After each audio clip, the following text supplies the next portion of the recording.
세상에서 가장 순수한 동화라고 불렸던 이야기. 하지만 진실은 조금 다릅니다. 신데렐라는 창밖을 바라보고 있었습니다. 그녀는 늘 웃고 있었습니다. 아무 말 없이, 아무 감정 없이. 그녀는 그 집에서 하녀와 다름없었습니다. 하지만 매일 밤 왕궁의 지도를 그리고 있었죠.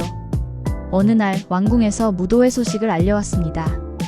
그 소식에 계모의 자매들은 드레스를 고르며 웃고 있었습니다.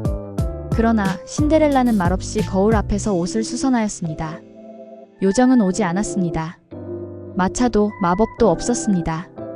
오직 그녀의 손과 치밀한 계획만이 있었습니다. 무도회에 참석한 신데렐라를 사람들은 처음 보는 듯 바라보았습니다. 그러나 왕자는 운명이라고 믿었습니다. 계모는 이 모습을 무표정하게 바라보고 있었습니다. 하지만 계모는 신데렐라의 눈빛이 사랑이 아님을 알고 있었습니다. 신데렐라는 무도회에서 먼저 나와 계단을 내려갔습니다.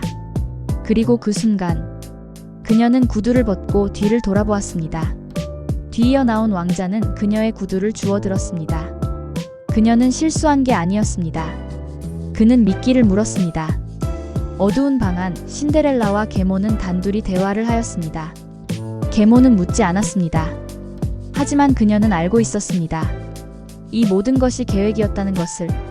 결혼식 날 모두가 박수치고 있었지만 신데렐라는 웃지 않았습니다. 꿈을 이룬 순간 그녀의 얼굴엔 옅은 미소만이 남아 있었습니다. 계모는 조용히 집을 떠났습니다.